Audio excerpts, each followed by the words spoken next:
यीशु मसीह के सामर्थ्य नाम में आप शिफा दे प्रभु, आप चंगाई दे खुदावन, ये छुटकारा पाइए यीशु मसीह के नाम से।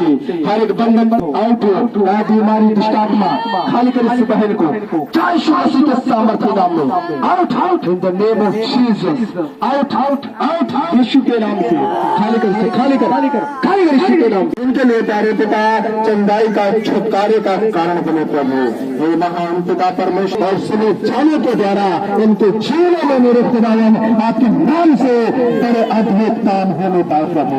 ये किस काम को लेकर चिंतित परेशान है, वो काम खुदा आज आपका वचन पूरा करने वाला है पिता। मेरा विश्वास आसमानी खुदा आपने प्रभु दृष्टि की है, हर एक जन के मनों को खुदावन आपने जाना है प्रभु जी, हम आपका धन्यवाद देते हैं प्रभु। अगर आमीन प्रभु यीशु मसीह के बिना मैं कुछ भी नहीं हूं, मैं तो परमेश्वर के बिना अधूरा हूं। आपका तो मुझे मालूम नहीं है, क्योंकि आप एक संडे आते हैं, दूसरे संडे नहीं आते हैं, लेकिन मैं हर संडे पहुंच जाता हूं। दुनिया के किसी भी कोने में रहूं, किसी पे भी जगह पे रहूं, कितना ही दूर में क्यों ना रहूं, चाहे 1 दिन का रास्ता हो, चाहे 2 दिन का रास्ता हो, चाहे 3 दिन का रास्ता हो, मुझे जाना है, परमेश्वर का काम करके मुझे संडे तक यहाँ पे पहुंचना है। हालेलुया। लेकिन आपको नहीं पता है मुझे, आप संडे को अगली बार पहुंचेंगे या नहीं पहुंचेंगे, लेकिन मुझे अपना पता है कि मैं जरूर पहुंचूंगा। हालेलुया।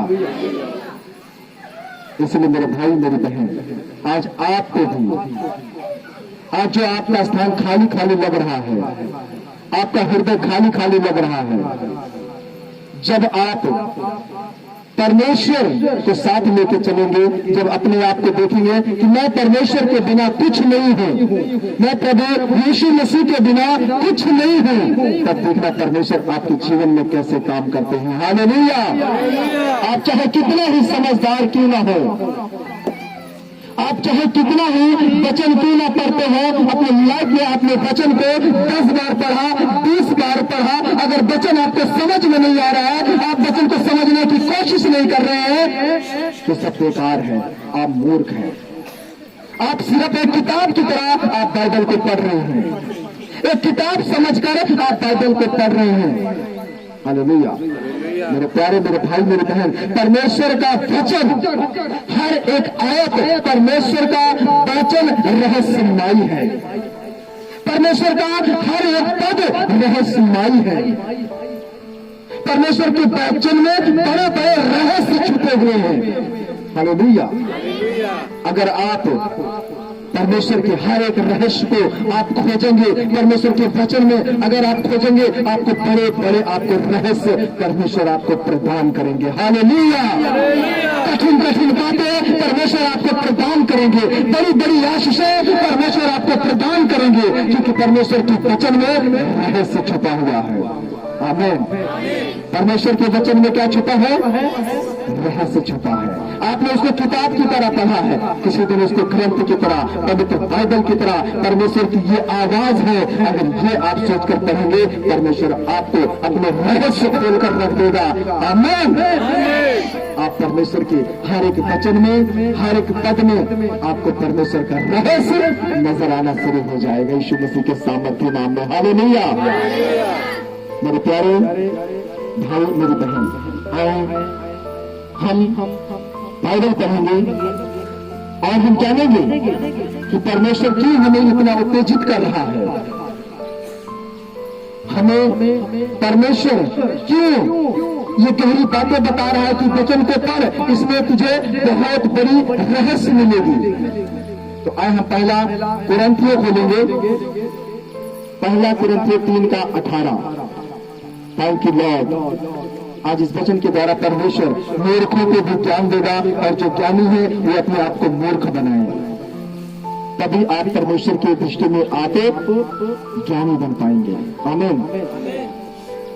पहला कुरिन्थियों 3:18 लिखा है, कोई अपने आप को धोखा ना दे, यदि तुम में से कोई अपने आप को ज्ञानी समझे तो मूर्ख बने कि ज्ञानी हो जाए। हमें, क्योंकि बहुत सारे ज्ञानी हैं, आपको तरह तरह की वो बातें बताएंगे, लेकिन परमेश्वर क्या कहता है, अगर तू ज्ञानी होना चाहता है तो पहले तू अपने आप को मूर्ख बना। आमीन। क्योंकि परमेश्वर अपने आप को ज्ञानवानों के ऊपर प्रकट नहीं करता है, बुद्धिमानों के ऊपर प्रकट नहीं करता है। परमेश्वर जगत के मूर्खों के ऊपर अपने आप को प्रकट करता है। अपने आप को बुद्धिमान समझते हैं, बुद्धिमान बनाते हैं, लेकिन खुदा है कि देखना वो मूर्ख बन गए हैं, क्योंकि उन्होंने परमेश्वर के वचन को गहराई से नहीं समझा, परमेश्वर के वचन को उन्होंने गहराई से नहीं जाना। सब कुछ संसार में जाना, सब कुछ प्राप्त किया, लेकिन परमेश्वर के वचन को उन्होंने कभी नहीं जाना, परमेश्वर के कलाम को उन्होंने कभी नहीं जाना। आमीन। के लिए ये जरूरी है कि आप परमेश्वर के वचन को अच्छे से समझो। नए विश्वासी और पुराने विश्वासी दोनों के लिए है, और दोनों को जरूरी है कि वो परमेश्वर के वचन को अच्छे से समझें। आमीन। अपने आप को अगर पुराना है तो ये मत कहे कि मैं बहुत बुद्धिमान हूं, मुझे परमेश्वर का बहुत बड़ा ज्ञान है, वो कभी ना कहे। हालेलुया। और जो नए हैं वो भी अपने आप को बड़ा मत बनाए, अपने आप को ज्ञानी मत बताए, अपने आप को बुद्धिमान मत बनाए, क्योंकि खुदा ने अगर तू बुद्धिमान बनना चाहता है तो वह पहले अपने आप को मूर्ख करे। हालेलुया। क्योंकि परमेश्वर ज्ञानवानों के ऊपर प्रकट नहीं होता है, परमेश्वर बुद्धिमानों के ऊपर प्रकट नहीं होता है, परमेश्वर मूर्खों को चुनता है, मूर्खों के ऊपर परमेश्वर प्रकट होता है। जो अपने आप को दीन करता है, जो अपने आप को नम्र करता है, जो अपने आप को सीधा करता है, परमेश्वर उसके ऊपर प्रकट होता है। हालेलुया। परमेश्वर आपका धर्म नहीं देखता है, परमेश्वर आपका जात नहीं देखता है, परमेश्वर ऊंच नीच नहीं देखता है, परमेश्वर आपकी दीनता, आपकी नम्रता को देखता है, परमेश्वर आपके प्रेम को देखता है। हालेलुया। मेरे भाई, मेरी बहनें, अगर आप वचन पर नहीं चलते हैं तो आप कुछ भी नहीं हैं, चाहे नए विश्वासी हो चाहे पुराने हो। अगर आप परमेश्वर की आज्ञा नहीं मानते हैं, अगर आप परमेश्वर के वचन पे नहीं चलते हैं तो आप कुछ भी नहीं है। आमीन।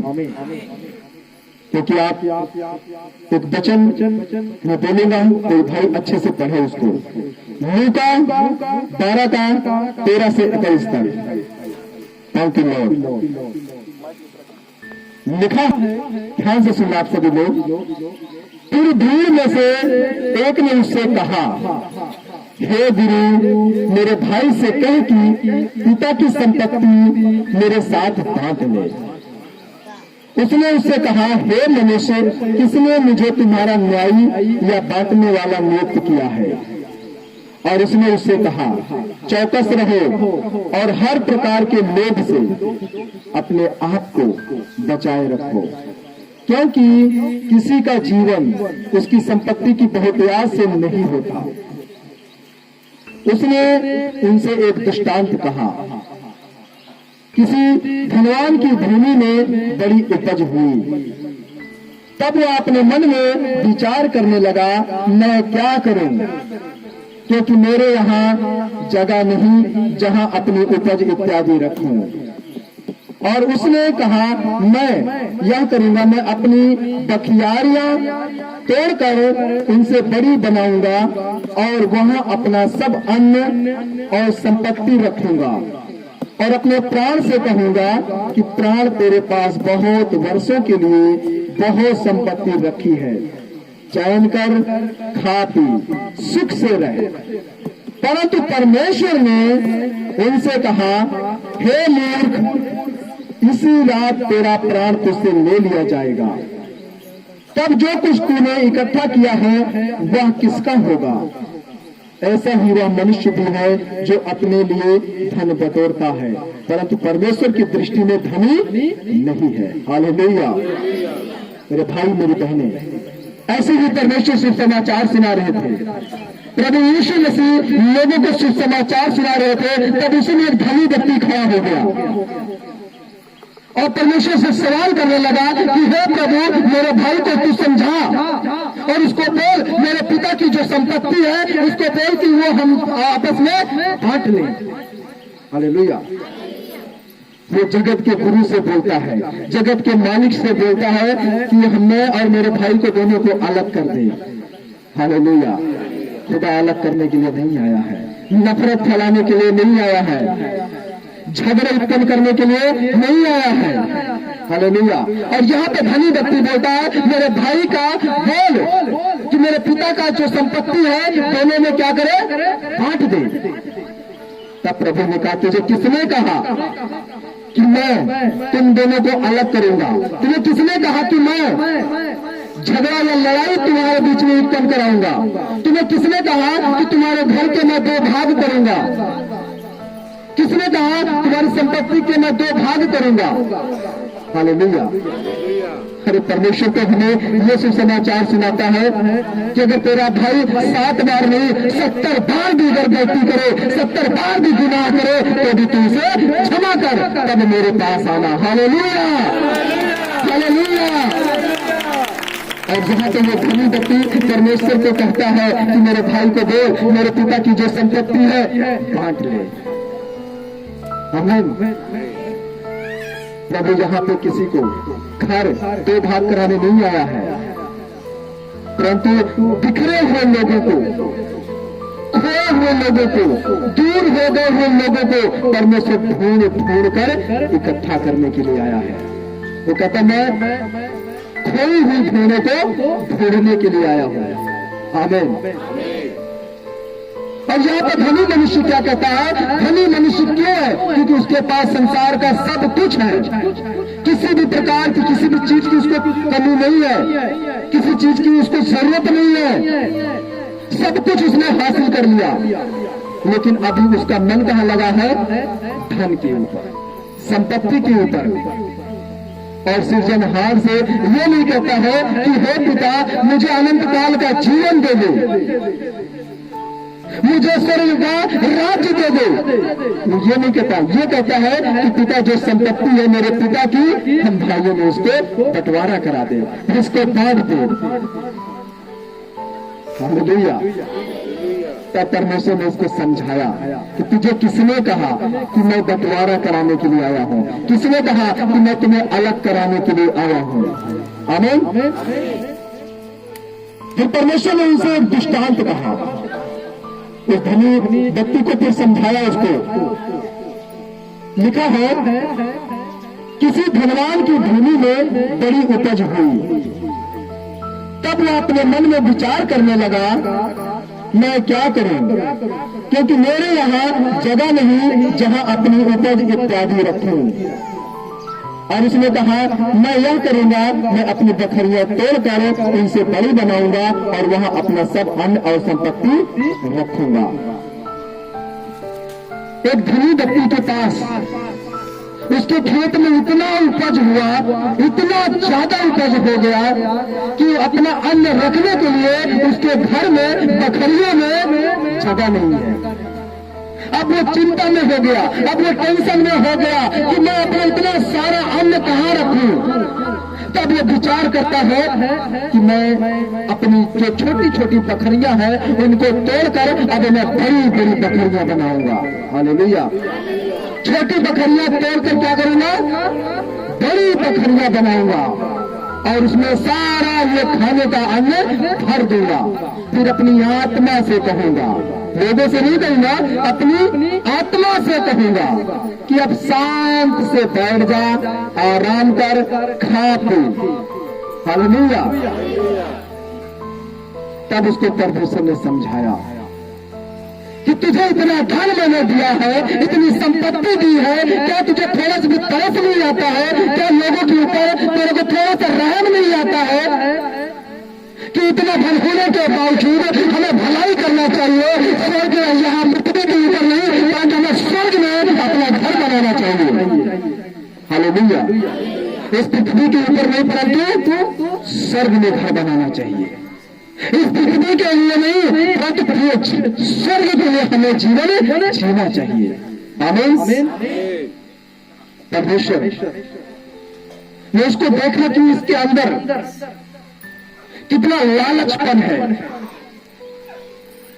न अपने पड़ोसी की मदद करता है, न अपने रिश्तेदारों की मदद करता है, न भूखों की मदद करता है।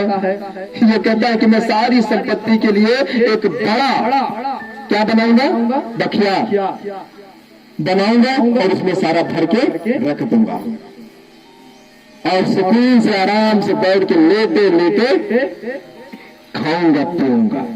आमीन। तब प्रभु यीशु मसीह ने क्या कहा, सुन, जिस संपत्ति को तू लालच करता है, जिस संपत्ति को तू इकट्ठा करके जमा करके रखना चाहता है, अगर मैं कल ही तुझे उठा लूं, कल तेरी मृत्यु हो जाए, तब तू क्या करेगा? तब ये तेरी संपत्तियां कहां जाएंगी? ये तेरा धन, तेरा दौलत तेरा किस काम आएगा? किसके लिए जमा कर रहा है, किसके लिए इकट्ठा कर रहा है? इससे अच्छा यह है कि तू अपना ये धन अपने लोगों में जो भूखे नंगे हैं, भूखे प्यासे हैं, उनको जाके दान कर दे। उनको जाके क्या कर दे? दान कर दे, कि तू स्वर्ग में बड़ा प्रतिफल पाए। तेरे लिए स्वर्ग में मैं घर तैयार कर रहा हूं, तेरे लिए मैं स्वर्ग में एक बड़ा घर बना रहा हूं, तो उसके लिए यहाँ पे तैयारी कर ले। आमीन। आज ऐसे ही बहुत सारे लोग हमारे बीच में हैं जो अपना धन इस पृथ्वी पर इकट्ठा करना चाहते हैं, इस पृथ्वी पर वो रहना चाहते हैं, लेकिन स्वर्ग में कोई रहना नहीं चाहता है, परमेश्वर के राज्य में कोई प्रवेश नहीं करना चाहता है। इसलिए खुदा ने कहा है कि अगर तू धन रख रहा है छुप के, जहां मर्जी रख ले, जितना मर्जी बखियार को बड़ा कर ले, लेकिन मैं तुझे कल खत्म कर दूंगा, कल तेरी मृत्यु आ जाएगी, कल तुझे मार डालूंगा, फिर तू क्या करेगा? फिर तेरे लिए किस काम आएंगी? इससे अच्छा है कि इससे तू लोगों में बांट कर भलाई का काम कर ले, ताकि तुझे मैं तेरे लिए जो स्वर्ग में घर बनाया है वो मैं तुझे दे दूं। Hallelujah, hallelujah. मेरे प्यारे, मेरे भाई, मेरी बहनें, आज परमेश्वर हमें अपनी गहरी बातों को, गहरे भेदों को हम मूर्खों के ऊपर प्रदान करता है, प्रकट करता है, ताकि हम बुद्धिमान हो जाएं। आज जो मूर्ख हम बने फिर रहे हैं इस धनी व्यक्ति के द्वारा, इस धनवान के द्वारा, ताकि हम बुद्धिमान हो जाए, हम इस पृथ्वी पर घर ना बनाए, परंतु हम परमेश्वर के राज्य में, हम स्वर्ग में अपना घर बनाए। आमीन। मेरे प्यारे, मेरे भाई, मेरी बहनों, हम पहला कुरिन्थियों 3:19 पढ़ेंगे। पहला कुरिन्थियों 3:19। परमेश्वर के निकट मूर्खता है, जैसा लिखा है कि वह ज्ञानियों को उनकी चतुराई में फंसा देता है। आमीन। जो अपने आप को ज्ञानी समझते हैं, बुद्धिमान समझते हैं, परमेश्वर उनको क्या करता है? फंसा देता है, उनको मूर्ख बना देता है। आमीन। तो प्यारे मेरे भाई, मेरी बहन, एक ज्ञानी था, एक बुद्धिमान था, जिसका नाम फिरौन था, जो अपने आप को खुदा समझता था, और वो परमेश्वर के लोगों के ऊपर अत्याचार करना शुरू कर दिया, धर्मी लोगों के ऊपर अत्याचार करना शुरू कर दिया, उनको कड़ी मेहनत कराने लगा, बड़े बड़े काम कराने लगा, उनको परेशान करने लगा। उनके हालात जो अच्छे थे, उनके हालात को वो बिगाड़ने लगा, उनकी परिस्थितियां बिगाड़ने लगा, उनको बच्चों को मरवाने लगा। अपने आप को वो खुदा समझ बैठा, अपने आप को बुद्धिमान समझ रहा है। आज वैसे ही बहुत सारे भाई बहन के जीवन में अगर फिरौन आया है, आप लोग बुद्धिमान मत बनो, उसका उपाय मत ढूंढो, मैं यहाँ जाऊंगी, मैं इसके पास जाऊंगी, मैं उसके पास जाऊंगा, मेरा इलाज हो जाएगा, मैं चंगा हो जाऊंगा, मैं इस बीमारी से, इस रोग से, इस दुष्ट आत्मा से मैं छुटकारा पा लूंगा, अपनी समस्या से मैं मुक्ति पा लूंगा। याद रखना, जब आपके जीवन में समस्या आती है तो याद रखना, परमेश्वर भी आपके जीवन में आता है। हालेलुया। अगर फिरौन ने, अगर इस्राएलियों को छेड़ा है, तो खुदा ने उस फिरौन को मुझसे लोगों को भी छेड़ा है। हालेलुया। अगर फिरौन ने इस्राएलियों को मारने की कोशिश की है, तो खुदा ने उस मिस्र को निकालने की कोशिश की है। हालेलुया। मेरे भाई, मेरी बहन, आप बुद्धिमान मत बनो, खुदा ने आपको मूर्ख बनाया है ताकि तुम बुद्धिमान बन सको।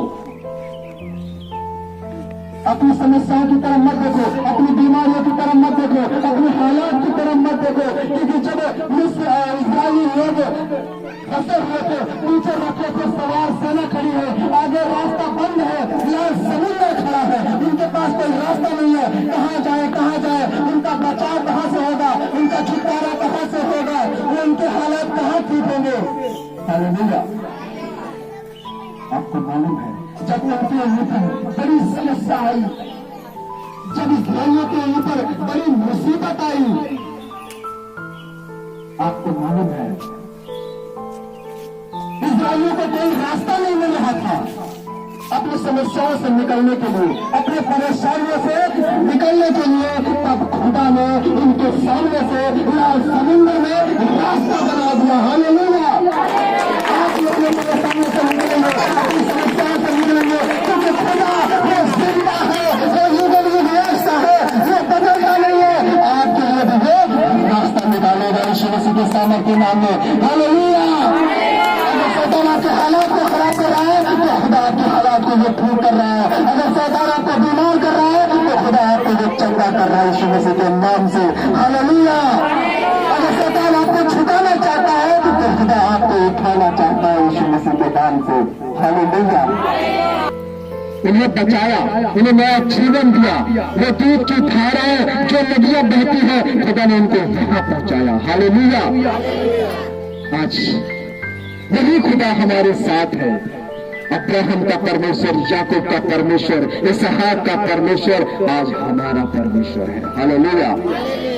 मेरे प्यारे, मेरे भाई, मेरी बहन, आज हमें बस जैसा खुदा कहता है तो फिर से हमने वचन पढ़ेंगे पहला कुरिन्थियों का, अभी जो पढ़े थे 3 का 19, क्योंकि संसार का ज्ञान परमेश्वर के निकट मूर्खता है। फिरौन के पास क्या था? संसार का ज्ञान था, लेकिन परमेश्वर के साथ निकट क्या है? वो मूर्खता है। उसको लगता है कि मैं ईश्वर हूँ, मैं परमेश्वर हूँ, अब मुझसे बढ़कर इस संसार में कोई नहीं है, मुझसे बड़ा कोई नहीं है। परमेश्वर ने कहा तू मूर्ख है। खुदा ने क्या कहा? तू मूर्ख है। हालेलुया। मेरे निकट तू मूर्ख है, मेरे सामने क्या है? तू मूर्ख है। हालेलुया। जैसा लिखा है कि वह ज्ञानियों को उनकी चतुराई में फंसा देता है। फिरौन मारा ना जाता, लेकिन अपनी चतुराई के कारण खुदा ने उसकी चतुराई को देखते हुए चला गया। हालेलुया। हर मूर्ख को खुदा उसको परमेश्वर के निकट, हर बुद्धिमान व्यक्ति क्या है? मूर्ख है। जब अपने आप को आप मूर्ख बनाएंगे तो याद रखना खुदा आपको बुद्धिमान बनाएगा। दाऊद क्या था? छोटा सा बच्चा, उसको समझ भी नहीं थी इतनी, उसको इतना ज्ञान भी नहीं था, लेकिन खुदा उसको, छोटे से बच्चे को इतना शक्तिशाली बनाया। क्यों? क्योंकि वो अपने स्वामी के अगुए में रहता था। जो शाही था उसकी सेवा करता था, दिन रात उसके लिए प्रार्थना करता था, उसके लिए दुआ करता था। उसके ऊपर कोई समस्या आती थी, परमेश्वर से दुआ करता था। वो खुदा के निकट रहता था, परमेश्वर के निकट रहता था। और उस बच्चे को खुदा ने उठाकर गड़रिया से सीधा राजा बना दिया। हालेलुया। उस छोटे को बच्चे को इतना ज्ञान भी नहीं होगा, खुदा ने उसको इतना बुद्धि दे दिया। वो अपने आप को मूर्ख समझता था, लेकिन खुदा ने उसको बुद्धिमान, उसे राजा बना दिया। हालेलुया। मेरे प्यारे, मेरे भाई, मेरी बहनें, अगर आज आप छोटा करेंगे, विश्वास करें, कल खुदा आपको भी बड़ा करेगा। अगर आज आप परमेश्वर के सामने झुकते हैं तो खुदा आपको किसी और के सामने वो झुकने नहीं देगा। आमीन। इसलिए मेरे भाई, मेरी बहन, आज आप फिरौन की तरह बुद्धिमान मत बनो, फिरौन की आत्मा अपने अंदर मत लेके आओ, क्योंकि जो अपने आप को बुद्धिमान बनता है, परमेश्वर ने कहा मेरे निकट वह मूर्ख है। आमीन। लेकिन हम देखते हैं 10 में, लूका 10 में, 10 का 25 पढ़ते हैं, तो वहां पर प्रभु यीशु मसीह शुभ समाचार सुना रहे हैं लोगों को, अपनी प्रजा को प्रभु यीशु मसीह शुभ समाचार सुना रहे हैं। तो एक व्यवस्थापक उसी में खड़ा हो गया, प्रभु यीशु मसीह से सवाल करने लगा, प्रभु यीशु मसीह की परीक्षा लेने लगा। वो इतना बुद्धिमान था, वो व्यवस्थापक जो सबको पढ़ाता है, आज वो प्रभु यीशु मसीह से क्या कर रहा है? सवाल कर रहा है, प्रभु यीशु मसीह की परीक्षा ले रहा है। तो दुनिया को पढ़ाता है, वो तो दुनिया को बनाने वाला है। हालेलुया। तो सिर्फ दुनिया के लोगों को पढ़ा सकता है, लेकिन वो तो दुनिया बनाने वाला है। आमीन। और प्रभु यीशु मसीह से पूछने लगा कि स्वर्ग के राज्य को पाने के लिए मैं क्या करूं? स्वर्ग के राज्य में जाने के लिए मैं क्या करूं? ये अच्छा सवाल है। इतना धन है, इतना ज्ञान है, इतनी बुद्धि है, संसार का सब कुछ देख लिया, सब कुछ समझ लिया, लेकिन अभी उसको एक चीज की जरूरत है कि मुझे अभी स्वर्ग को भी पाना है। आमीन। ये अच्छा सवाल है। आज कितने लोग ऐसे हैं जो चाहते हैं कि परमेश्वर के राज्य में हो? कितने लोग हैं जो परमेश्वर के राज्य में रहना चाहते हैं? हालेलुया। मेरे प्यारे, मेरे भाई, मेरी बहन, इसलिए परमेश्वर ने कहा आनंदित और मगन रहो। परमेश्वर ने क्या कहा? आनंदित और मगन रहो, उसकी स्तुति करो, क्योंकि मेलने का विवाह आ पहुंचा है और दुल्हन ने अपने आप को तैयार किया है। यही तैयारी है जो परमेश्वर अपने दूल्हे के राज्य में जाएंगे। हालेलुया। क्योंकि दुल्हन ने क्या किया? अपने आप को तैयार किया है अपने दूल्हे के लिए। आमीन। मेरे प्यारे, मेरे भाई, मेरी बहन, और यहाँ पर व्यवस्थापक को देखते हैं। व्यवस्थापक यहाँ पे प्रभु यीशु मसीह की परीक्षा लेता है और बोलता है कि मुझे स्वर्ग के राज्य में जाना है, उसके लिए मैं क्या करूं? तो प्रभु यीशु मसीह ने कहा अपने सारे मन से, अपने सारे तन से, सारी बुद्धि से, सारी शक्ति से तू प्रेम कर। हालेलुया। वो तुम कहता कि मैं करता हूँ, बचपन से मैं सारी आज्ञाएं मानता आया हूँ, माता पिता से प्रेम करता हूँ, आदर करता हूँ। प्रभु ने कहा अपने पड़ोसी से जाके प्यार कर। हालेलुया। प्रभु ने क्या बोला कि अपने पड़ोसी से पहले तो जाके प्रेम कर। माता पिता से सब प्रेम करते हैं, अपने पड़ोसी से जाके प्रेम कर। व्यवस्थापक पूछता है मेरा पड़ोसी कौन है? मुझे पता कि मेरा पड़ोसी कौन है। तो प्रभु ने उसको समझाया कि सुन, यारवे में एक व्यक्ति, एक पुरुष जा रहा था, तो कुछ डाकुओं ने आकर उसको घेर लिया, उसको मारा, पीटा और लहू लुहान करके उसको लूट के नंगा करके छोड़ दिया। और दर्द से, पीड़े से वह व्यक्ति वहां पे तड़प रहा है। वो परदेशी दर्द से, पीड़े से, तकलीफ से तड़प रहा है। तभी उसी रास्ते से एक याजक आया और याजक आया, उसको देख रहा है, वो तड़प रहा है, दर्द से कांप रहा है, उसके खून बह रहे हैं। उसको देखा और कतरा कर मुंह टेढ़ा करके आगे चला गया। थोड़ी देर बाद फिर उसी रास्ते से एक लेवी आया और लेवी जब आया, देखा कि यहाँ पे कोई पड़ा हुआ है, दर्द से आहें भर रहा है, तड़प रहा है, इसको इतना चोट लगा है, इसके खून बह रहे हैं। और लेवी ने देखा, वो भी कतरा कर चला गया। वो तड़प रहा है, लेकिन उसके ऊपर रहम नहीं आ रहा, उसके ऊपर किसी को दया नहीं आ रही। सब लोग उसको छोड़कर चले जा रहे हैं। इतने में फिर वहां पे एक और सराय में जा रहा था, एक व्यक्ति आया जो सामरी था। उसने देखा कि कोई तड़प रहा है। वो फट से अपनी सवारी से उतरा और जाकर उसको उठाया, उसके खून पोंछे और अपनी सवारी पे बैठाया और सराय में अपना लेके गया। और सराय का जो देखरेख करने वाला था उसके साथ हवाले कर दिया और उसको बोला इसके इलाज के लिए ये ले पैसे और इसका इलाज कर, इसको चंगा कर, इसे ठीक कर, और तेरा जितना पैसा और बकाया होगा मैं वापस आऊंगा और तेरा बकाया पैसा मैं तुझे देकर जाऊंगा। हालेलुया। प्रभु यीशु मसीह ने इस व्यवस्थापक से पूछा कि अब तू बता उसका पड़ोसी कौन हुआ? वो याजक जो मंदिर जा रहा था पूजा करने, या फिर वो लेवी दान पुण्य करने जा रहा था, वो बड़ा है, या फिर वो सामरी यात्री जिसने उसको उठाकर हॉस्पिटल लेके गया, उसका इलाज कराया, उसका खर्चा दिया और बोलता है जितना और होगा आकर वापस फिर मैं तुझे दूंगा, इसको चंगा कर। कौन बड़ा है उन तीनों में से? लेवी बड़ा है, याजक बड़ा है, या सामरी बड़ा है? हालेलुया!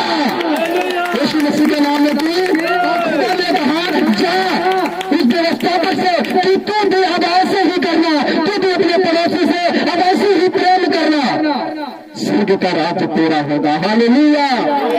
हालेलुया! मेरे भाई मेरी बहनें, आज हमें अगर कोई हमारे सामने कोई तकलीफ में कोई समस्या में है तो सबसे पहले हमें परमेश्वर की आज्ञा मानना है कि अपने पड़ोसी से मोहब्बत करना है, उसकी समस्याओं में साझा होना है, उसके दुख में साझा होना है। हालेलुया! ताकि आज हमें भी परमेश्वर खुशी खुशी आनंद से स्वर्गदूतों से बोले, देखो ये मेरा धर्मी है, ये मेरा पुत्र है, ये मेरी पुत्री है, जो मुझसे प्रेम करते हैं, जो मुझसे मोहब्बत करते हैं। हालेलुया! मेरी आज्ञाओं को वो मानते हैं।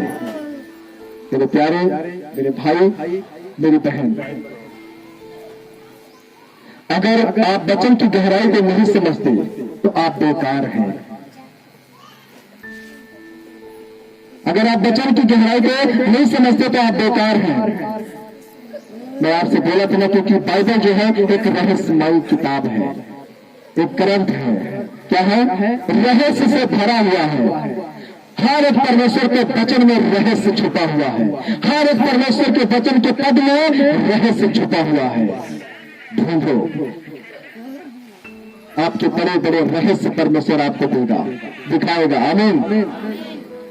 मेरे प्यारे, मेरे भाई, मेरी बहन, इसलिए वचन को अपने साथ लेकर चलिए, अपने साथ, क्योंकि मैं और आप वचन के बिना अधूरे हैं।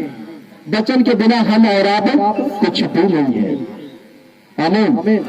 मेरे प्यारे, मेरे भाई, मेरी बहन, दूसरा इतिहास 7 का हम पढ़ेंगे।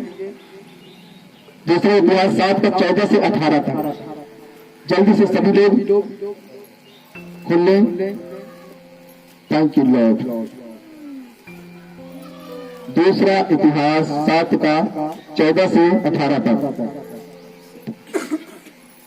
Thank you Jesus, thank you lord. मिल गया जी? लिखा है, तब यदि मेरी प्रजा के लोग जो मेरी कहलाते हैं दीन होकर प्रार्थना करें और मेरे दर्शन के खोजी होकर अपनी बुरी चाल से फिरें, तो मैं स्वर्ग में से सुनकर उनका पाप क्षमा करूंगा और इनके देश को जो का तो कर दूंगा। हालेलुया! हालेलुया! आगे लिखा है, अब से जो प्रार्थना इस स्थान में की जाएगी उस पर मेरी आंखें खुली और मेरे कान लगे रहेंगे, क्योंकि अब मैंने इस भवन को अपनाया और पवित्र किया है कि मेरा नाम सदा के लिए इसमें बना रहे। मेरी आंखें और मेरा मन दोनों नित्य यही लगे रहेंगी। आमीन। यदि तू अपने पिता दाऊद के समान अपने को मेरे सम्मुख जानकर चलता रहे और मेरी सब आज्ञाओं के अनुसार किया करे और मेरी विधियों और नियमों को मानता रहे, तो मैं तेरे राज गद्दी को स्थिर रखूंगा, जैसे कि मैंने तेरे पिता दाऊद के साथ वाचा बांधी थी कि तेरे दिल में इस्राएल का प्रभुता करने वाला सदा बना रहेगा। आमीन। मेरे प्यारे, मेरे भाई, मेरी बहनें, अगर परमेश्वर कहता तू दीन होकर, नम्र होकर, अगर तू घुटने टेक दे, अगर तू प्रार्थना करने लग जा, तो मैं स्वर्ग से तेरी प्रार्थना का जवाब दूंगा। हालेलुया! आज जिस स्थान पर तू आया हुआ है, आज जिस भवन में तू आया हुआ है, ये भाई का घर नहीं है, ये निवेश का घर नहीं है। खुदा कहता ये मेरा प्रार्थना का घर है। आज से इस घर में निवेश नहीं, परंतु मैं यहाँ पर रहूंगा। हालेलुया! इस घर में और सारे रास्ते मैं तुम्हें दूंगा। इस प्रार्थना घर से तुम्हें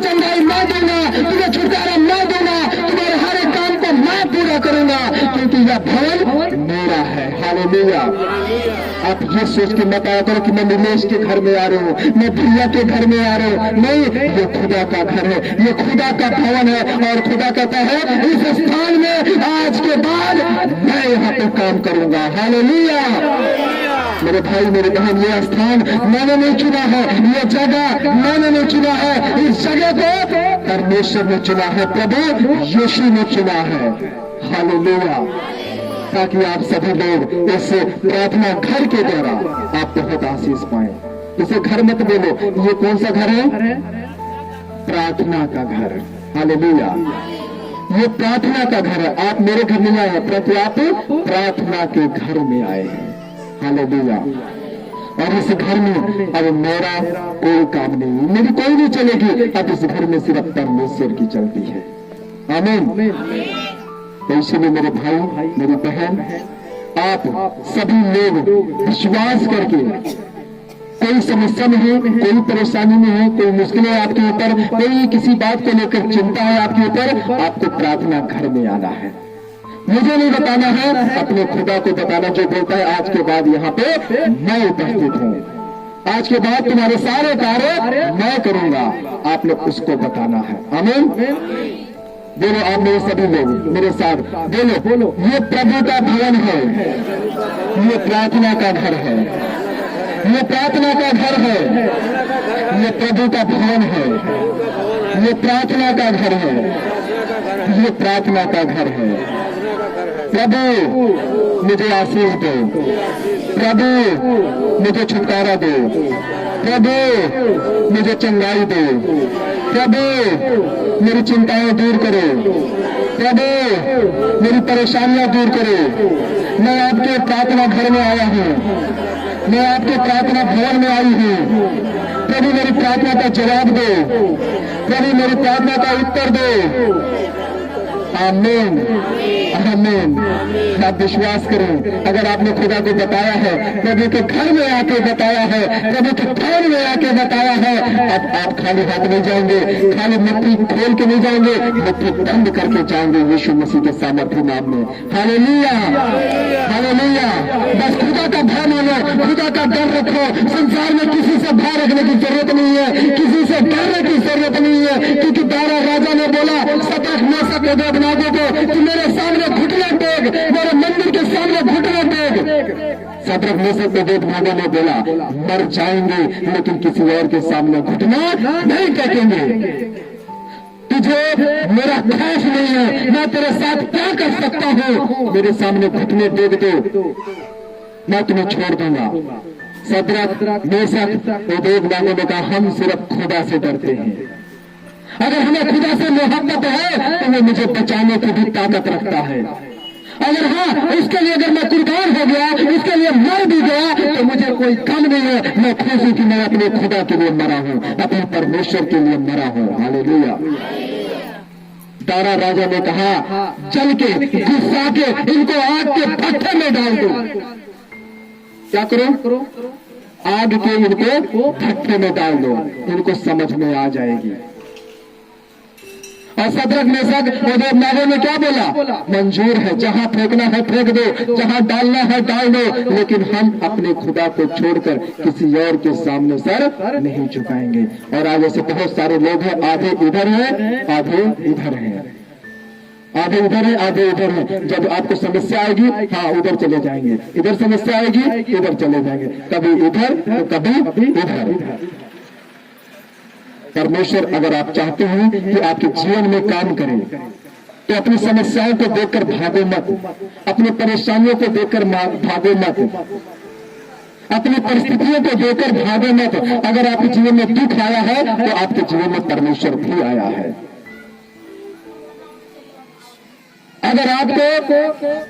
अगर तारा राजा दुख देना चाहता है तो परमेश्वर आपको ठीक करना जानता है, चंगा करना जानता है, आपको उसके बंधन से छुड़ाना चाहता है। आमीन। अपनी परिस्थितियों को मत देखो, अपने हालात को मत देखो। सदरक मेसक अबेदनगो के सामने मौत खड़ी थी, इसके बावजूद भी उन्होंने सर नहीं झुकाया। उन्होंने कहा सर उठा के दारा राजा से बात किया कि तुझे जो करना है, जो सजा देना है वो तो हमें मंजूर है, लेकिन अपने खुदा को हम छोड़कर, अपने खुदा को हम धोखा नहीं देंगे। दारा ने गुस्से में आकर उनके तीनों को आग के भट्ठे में डाल दिया। हालेलुया। 3 के 15 में मिलेगा आपको दानियेल की किताब में। तो क्या कर दिया, आग के भट्ठे में डाल दिया दारा के राजा ने। उनको फेंको, क्योंकि ये मेरी आज्ञा नहीं मानते हैं, हम तो सिर्फ खुदा की मानते हैं। हालेलुया। हम तो सिर्फ खुदा को मानते हैं, हम सिर्फ यीशु को मानते हैं, हम सिर्फ यीशु के सामने झुकाते हैं। दारा क्रोधित हुआ, आग के भट्ठे में फेंकवा दिया। अगर आपको इतना मोहब्बत है खुदा से, तो क्या खुदा को आपसे मोहब्बत नहीं है? परमेश्वर को क्या आपसे मोहब्बत नहीं है? क्या परमेश्वर को आपसे प्रेम नहीं है? वो आपको जलता हुआ देख सकता है? क्या आपको वो डूबता हुआ देख सकता है? खुदा उस आग में जाके खड़ा हो गया, उनके बीच में जाके खड़ा हो गया। सदरक मेसक अबेदनगो ये चारों मिलकर वो और परमेश्वर एक साथ उसी में खेल रहे, इधर उधर भाग रहे। Hallelujah, hallelujah. इस आग से भी बचाने की ताकत रखता है हमारा परमेश्वर। इसलिए अपनी समस्याओं, अपनी परिस्थितियों को देखकर मत भागो, अपने हालात को देखकर मत भागो। आपके हालात में भी, इस बुरी परिस्थिति में नहीं, वो परमेश्वर प्रभु यीशु आपके साथ खड़ा है। इसलिए यीशु के 1:9 में खुदा ने बोला, क्या मैंने तुमसे नहीं कहा दृढ़ हो जा, तेरा मन कच्चा न हो। मैं यहोवा परमेश्वर कि जहां जहां जाएगा वहां वहां तेरा परमेश्वर तेरे साथ चलेगा। Hallelujah, hallelujah, hallelujah. हमारा परमेश्वर हमेशा हमारे साथ साथ है। इसलिए दृढ़ हो जाओ, भय मत खाओ, मन कच्चा मत करो कि मैं ठीक नहीं हो रहा हूं, मैं परेशान हूं, मेरे हालात सुधर नहीं रहे। खुदा आ गया है, सब कुछ बदल जाएगा यीशु मसीह के नाम से। अपनी आंखें बंद करेंगे सभी लोग अपनी आंखों को बंद करेंगे। Thank you lord. बाबा बाबा बारा सिंह खरा लमा सिंह खरा लमा सिंह लबा सिखेर लमा बा। ओ शिवाओं के यहोवा, ओ शिवाओं के यहोवा, आप जो पवित्र पवित्र पवित्र हैं, आप जो पवित्र पवित्र पवित्र हैं। हे पिता परमेश्वर, जितने जन यहाँ पे प्रभु उपस्थित हैं, जितने जन यहाँ पे मौजूद हैं खुदा, हे पिता परमेश्वर, इनकी आप कठिनाइयों को देख रहे हैं प्रभु, इनके हालात को आप देख रहे हैं पिता। हे महान पिता परमेश्वर, ये जगत के मूर्ख हैं जिनको आपने चुना है प्रभु जी, ताकि ये बुद्धिमान हो जाए खुदा। हे पिता परमेश्वर, आपने हमें प्रभु अपने वचन से अपने रहस्य को बताया खुदा, आपने हमें हिम्मत दिया है प्रभु जी, हम आपका धन्यवाद देते हैं। आपने हमें चट्टान की तरह मजबूत बनाया खुदा, हम इस बात के लिए आपका धन्यवाद देते हैं। और आज का वचन जब इनके भीतर गया है खुदा, तो एक बड़ा आशीष का इनके लिए कारण बने प्रभु। इनके जीवन से प्रभु जी वो समस्याएं, वो परेशानियां, वो बीमारियां आउट हो जाए प्रभु। मैं विश्वास करता हूँ जिस विषय के साथ यहाँ पे ये आए हैं प्रभु, वो विषय के साथ ये आनंद करते हैं प्रभु, अपने घर वापस जाए खुदा। मेरा विश्वास है कि आपका अनुग्रह, आपकी दया हुई है। आपने प्रार्थना, आपने विनती को सुना, आपने उन्हें चंगा किया, हम आपका धन्यवाद देते हैं। आज के वचन के लिए धन्यवाद देते हैं प्रभु। सारी आदर और महिमा आपको देते हैं पिता। प्रार्थना उद्धार करता परमेश्वर प्रभु यीशु मसीह के नाम से मांगते हैं, आमीन। हालेलुया।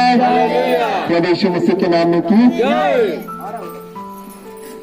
और परमेश्वर ने इस साल बहन को बेटा दिया है, जिसके लिए जोरदार ताली बजाएं सभी लोग। खुदा से मांगा और खुदा ने बेटा दिया। और बहन ने यहाँ वहाँ ना जाने का फैसला नहीं किया, परंतु यह फैसला किया है कि मुझे परमेश्वर के भवन में जाना है और मुझे अपने बच्चे का मुंडन यहीं पे कराना है। आमीन। अगर खुदा ने दिया है तो हमें खुदा के पास ही रहना चाहिए। तो धन्यवाद है पिता परमेश्वर का। आए हम सभी लोग अपनी आंखों को बंद करेंगे और बच्चे के लिए प्रार्थना